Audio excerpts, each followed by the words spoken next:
महाराष्ट्रामध्ये काही भागात कोरोना प्रकारातील JN1 ची रुग्णे आढळत आहेत, त्यामुळे नागरिकांनी गर्दीच्या ठिकाणी जास्त जाऊ नये, मास्कचा वापर करावा तसेच सॅनिटायझरचा जास्तीत जास्त वापर करावा असं आवाहन जिल्हाधिकारी राजा दयानिधी यांनी केले। राज्यात पुन्हा एकदा कोरोना रुग्ण वाढत असल्याने आरोग्य यंत्रणा सतर्क झाली आहे। राज्य सरकारकडून जिल्हा प्रशासनास मार्गदर्शक सूचना देण्यात आल्या आहेत। यावेळी बोलताना जिल्हाधिकारी म्हणाले, जिल्ह्यातील नागरिकांनी सतर्क राहावे, लहान मुलांनी आणि 60 वर्षाखालील नागरिकांनी गर्दीच्या ठिकाणी जाऊ नये, सॅनिटायझरचा वापर करावा, गरोदर मातांनी काळजी घ्यावी, बाहेर फिरत असताना सर्वांनी मास्कचा वापर करावा, पॉझिटिव्ह आला असेल तर योग्य ती काळजी घ्यावी, अफवांवर विश्वास ठेवू नये, शासकीय आलेल्या माहितीशिवाय कोणत्याही माहितीवर विश्वास ठेवू नये असं आवाहन यावेळी जिल्हाधिकारी यांनी केले। देशभरामध्ये कोरोना प्रकारातील JN1 ची 2313 रुग्ण आढळलेत, तर महाराष्ट्रामध्ये 46 रुग्ण आढळले। त्यामुळे जिल्ह्यातील रुग्णालयांना बेड, व्हेंटिलेटर, ऑक्सिजन सज्ज ठेवण्याच्या सूचना देण्यात आल्या। रुग्णालयातील ऑक्सिजन व्हेंटिलेटरची योग्य ती तपासणी करून घ्यावी। कोरोना JN1 साठी जिल्ह्यातील प्रशासकीय यंत्रणा सज्ज असल्याचं सांगण्यात आलंय। बेकायदेशीर गावठी बनावटीचं पिस्टल बाळगून फिरणाऱ्या सराईत गुन्हेगाराच्या मुसक्यावण्यात पोलिसांना यश आले। सराईताकडून 1,33,400 रुपयांची 5 पिस्तुले आणि 6 जिवंत काडतुसे जप्त करण्यात आली आहेत। राजकुमार पांडुरंग पाटोळे असं अटक करण्यात आलेल्या आरोपीचं नाव आहे। स्थानिक गुन्हे अन्वेषणच्या पथकाने नागज फाटा येथे सदरची कारवाई केली आहे। स्थानिक गुन्हे अन्वेषण विभागाचं एक पथक पेट्रोलिंग करत होते। यावेळी पथकातील कर्मचारी सागर लवटे यांना पोलीस रेकॉर्डवरील गुन्हेगार राजकुमार पाटोळे हा नागज फाटा येथे येणार असल्याची माहिती मिळाली। त्यानुसार पोलिसांनी परिसरात सापळा लावला होता। काही वेळाने तिथे पाठीला सॅक अडकवलेला एक युवक थांबलेला दिसला। त्याची हालचाल संशयास्पद वाटल्याने पोलिसांनी त्यास ताब्यात घेतलं। त्याच्याकडील बॅगेची तपासणी केली असता त्याच्याकडे कापडात गुंडाळलेलं एक देशी बनावटीचं पिस्तूल, 4 देशी बनावटीचे मेपटे आणि 6 जिवंत काडतुसे आढळून आले। आरोपी राजकुमार पाटोळे याच्याकडे याबाबतचा परवाना नव्हता। सदर 5 पिस्तुले त्यांनी मध्य प्रदेशमधील मन्नावर येथून आणल्याची कबुली दिली आहे। पोलिसांनी आरोपी राजकुमार पाटोळे यास अटक करून त्यास न्यायालयात हजर केले असता न्यायमूर्तींनी त्यास 2 दिवसांची पोलीस कोठडी सुनावली। आरोपी पाटोळे याच्यावर विनापरवाना पिस्टल बाळगल्याप्रकरणी पोलीस ठाण्यात गुन्हा दाखल आहे। दिल्लीतील संसद भवनमध्ये भारताचे उपराष्ट्रपती यांची मिमिक्री करून त्यांचा अवमान केल्याच्या निषेधार्थ भाजपाच्या वतीने आज आंदोलन करण्यात आले। आमदार सुधीर गाडगीळ यांच्या कार्यालयासमोर निषेधाचे फलक घेऊन खासदार राहुल गांधी, तृणमूल काँग्रेसच्या खासदारांविरोधात यावेळी जोरदार घोषणाबाजीही देण्यात आली आहे। तृणमूल काँग्रेसचे खासदार बॅनर्जी यांनी उपराष्ट्रपतींची मिमिक्री केली। हे खासदार मिमिक्री करत असताना राहुल गांधी हे त्यांच्या मोबाईलमध्ये व्हिडिओ शूटिंग करत होते। आपल्या संस्कृतीमध्ये हे न बसणारं कृत्य त्यांनी केलंय। पंतप्रधान नरेंद्र मोदी यांनी देशामध्ये विकासाचा झंझावात सुरू केलाय। हा काँग्रेसच्या पचनी पडत नाही। नुकत्याच झालेल्या निवडणुकांमध्ये 3 राज्यात भाजपाची सत्ता आली आहे। आता येणाऱ्या लोकसभा निवडणुकीत पुन्हा भाजपची सत्ता येणार असल्याने त्यांनी वैफल्यग्रस्त होऊन त्यांनी हे कृत्य केलं असल्याचा आरोप यावेळी भाजपाच्या नेत्यांनी केलाय। सांगली शहर जिल्हाध्यक्ष प्रकाश ढग यांच्या नेतृत्वाखाली हे आंदोलन करण्यात आलं। या आंदोलनात भाजपाचे स्थानिक नेते आणि कार्यकर्ते मोठ्या संख्येने सहभागी झाले होते।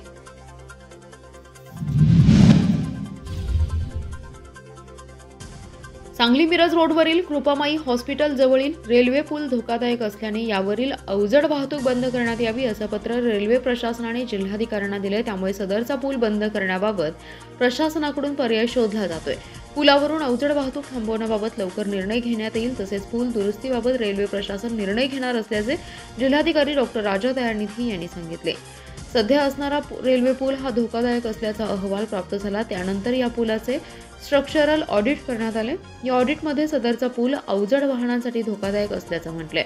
यानंतर या पुलावरून अवजड वाहतूक बंद करून पर्यायी मार्गाने अवजड वाहतूक सुरू करण्याबाबत प्रशासन पातळीवर बैठक होत आहे। मात्र सदरचा पूल हा दुरुस्त करून पुन्हा अवजड वाहतुकीसाठी सुरू करण्याचे प्रयत्न प्रशासनाकडून केले जाणार आहेत। याबाबत उद्या जिल्हाधिकारी कार्यालयात रेल्वे अधिकारी, पालकमंत्री, वाहतूक विभाग, बांधकाम विभाग यांची बैठक होणार असल्याची माहिती जिल्हाधिकारी डॉक्टर दयानिधी यांनी दिली आहे। वाहतूक नियमांचं उल्लंघन करणाऱ्या वाहन चालकांवर पोलीस दलाकडून कारवाईचा बडगा उगारला जातो। महापालिका क्षेत्रात लावण्यात आलेल्या सीसीटीव्हीच्या माध्यमांसह प्रत्यक्ष पोलिसांनी तब्बल 21,858 वाहनांवर कारवाई केली आहे। या वाहन चालकांना 12,92,06,000 रुपयांचा दंड ठोठावण्यात आलाय। वर्षभरात ही कारवाई करण्यात आली आहे। गेल्या 15 दिवसात तब्बल 54 लाखांचा दंड पोलिसांनी वसूल केलाय। बेकायदेशीर वाहने चालवणे, मोबाईलवर बोलत वाहन चालवणे, सिग्नल तोडणे यांसह वाहतुकीच्या नियमांचं उल्लंघन करणाऱ्यांवर ही कारवाई केली जाते। शहरातील मुख्य रस्त्यासह विविध ठिकाणी पोलीस दलाकडून 100वर सीसीटीव्ही लावण्यात आले। महापालिका क्षेत्रातील सर्वच मुख्य रस्त्यांवर ही यंत्रणा कार्यान्वित करण्यात आली आहे। यात 12 अत्याधुनिक कॅमेऱ्यांद्वारे वाहतुकीच्या नियमांचं उल्लंघन करणाऱ्यांवर ही कारवाई केली जाते। तसेच वाहतुकीला शिस्त लावण्यासाठी मोबाईल डिव्हाइसद्वारे ई-चलनद्वारे दंडात्मक कारवाई केली जाते। पोलिसांच्या या सातत्यपूर्ण कारवाईमुळे शहरासह जिल्हाभरात वाहन चालकांनी धास्ती घेतली आहे। पोलीस अधीक्षक डॉ. बसवराज तेली यांच्या मार्गदर्शनाखाली पुढील टप्प्यात ही कारवाई व्यापक प्रमाणात करण्यात येणार असल्याचे पोलिसांनी सांगितले। शहरातील मुख्य रस्त्यांवर 3 वर्षांपूर्वी सीसीटीव्ही यंत्रणा कार्यान्वित करण्यात आली, त्याद्वारे वाहतूक नियमांचं उल्लंघन करणाऱ्यांवर ही कारवाई करण्यात येते। शहरातील विस्तारित भागात आणखी नव्याने ही यंत्रणा कार्यान्वित करण्यात येणार आहेत, असंही पोलीस सूत्रांनी सांगितले। जत तालुक्यात दुष्काळाची भीषण परिस्थिती निर्माण होत चालली असून जनावरांना चारा नाही, प्यायला पाणी नाही, पाण्यासाठी वनवन नागरिकांना भटकावं लागते। त्याचबरोबर जनावरांच्या चाऱ्याचा प्रश्न गंभीर बनत चालला असून शासनाने जत तालुक्यात चारा छावणी किंवा चारा डेपो सुरू करावा अशी मागणी आमदार विक्रमसिंग सावंत यांनी विधानसभेत केली आहे। आमदार सावंत म्हणाले की 29 गावांसाठी स्वतंत्र पाणी पुरवठा योजना करावी अशी मागणी होती। त्या संदर्भात पाणी पुरवठा मंत्री यांच्या दालनात 29 गावाच्या सरपंचांच्या उपस्थितीत बैठक आयोजित करण्यात आली होती। जत तालुका हा 100% अवर्षणग्रस्त तालुका असताना ईडी सरकारने जत तालुक्याचा दुष्काळी तालुका म्हणून समावेश केला नाही। ईडी सरकारने जत तालुक्याचा अपमान केला असून जत तालुका दुष्काळ जाहीर करावा अशी मागणी आमदार सावंत यांनी केली। 1.5 कोटीचा पीक विमा अद्यापही शेतकऱ्यांना मिळाला नाही, तो त्वरित देण्यात यावा। त्याचबरोबर 188 शेतकऱ्यांना ट्रॅक्टरचे पैसे देण्यात आले, तेही देण्यात यावे। जत तालुक्यात गुन्हेगारीचं प्रमाण वाढलं असून त्यावर आळा घालण्यासाठी जास्तीत जास्त पोलिसांची नेमणूक करावी। एकीकडे देश अमृत महोत्सव साजरा करत असताना जत तालुक्यावर शासनाकडून अन्याय होत असल्याचंही आमदार सावंत म्हणाले। डॉ. बाबासाहेब आंबेडकर आदर्श शाळा योजनेअंतर्गत मुख्यमंत्री माझी शाळा सुंदर शाळा अभियान सुरू केले। या अभियानामध्ये प्रथम येणाऱ्या शाळेला 21 तर द्वितीयला 11 आणि तृतीय 7 लाखांचं बक्षीस आहे। या अभियानामध्ये सहभागी होण्यासाठी 30 डिसेंबरपर्यंत जिल्ह्यातील शाळांनी सहभागी व्हावे असे आवाहन जिल्हा परिषदेच्या मुख्य कार्यकारी अधिकारी तृप्ती धोडमिसे यांनी केले। आदर्श शाळा योजनेत शासकीय व स्थानिक स्वराज्य संस्थांच्या व उर्वरित इतर सर्व व्यवस्थापनाच्या शाळा अशा 2 वर्गवारीतील शाळांनी प्रस्ताव सादर करावेत। विद्यार्थ्यांची शैक्षणिक गुणवत्ता, अध्ययन, अध्यापन आणि प्रशासन यात आधुनिक तंत्रज्ञानाचा वापर, पर्यावरणपूरक आणि आनंददायी वातावरण, क्रीडा, आरोग्य, वैयक्तिक आणि परिसर स्वच्छता, कचरा व्यवस्थापन, राष्ट्रप्रेम आणि एकात्मता, व्यावसायिक शिक्षणाची कौशल्य, विद्यार्थी व्यक्तिमत्वाची जडणघडण, शाळेची समाजाप्रती आणि समाजाची शाळेप्रती कृतज्ञ आणि उत्तरदायित्वाची भावना याबाबत पडताळणी होईल। प्रस्तावांची छाननी केली जाईल आणि त्या आधारे त्या क्षेत्रातील समितीद्वारे मूल्यांकन केलं जाईल। शासकीय आणि स्थानिक स्वराज्य संस्थांच्या शाळांना तालुका, जिल्हा आणि विभाग असे प्रत्येक स्तरावर पहिला, दुसरा आणि तिसरा पुरस्कार मिळणार आहे। तालुका, जिल्हा, विभाग व राज्य स्तरावरील बक्षीस मिळण्याची संधी उर्वरित महाराष्ट्र कार्यक्षेत्रातील शाळांनी 30 डिसेंबरपूर्वी प्रस्ताव आपल्या कार्यालयात सादर करावेत असे मुख्य कार्यकारी अधिकारी धोडमिसे यांनी सांगितले।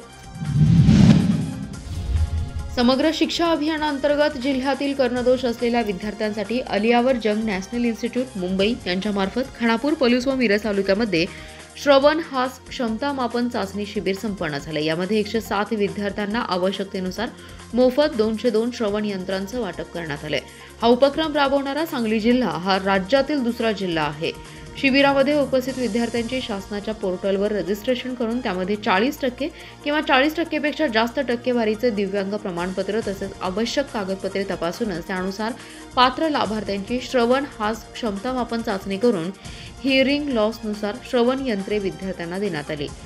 ज्या विद्यार्थ्यांची कॉक्लिअर इम्प्लांट शस्त्रक्रिया केली आहे अशा विद्यार्थ्यांनाही एका कानासाठी श्रवण यंत्र देण्यात आले। श्रवण यंत्रांना 2 वर्षाची वॉरंटी असून श्रवण यंत्र उच्च दर्जाची आहेत। अलियावर जंग नॅशनल इन्स्टिट्यूट मुंबई यांच्याकडील तज्ज्ञांसाठी आवश्यक ती सर्व व्यवस्था करण्यात आलेली होती।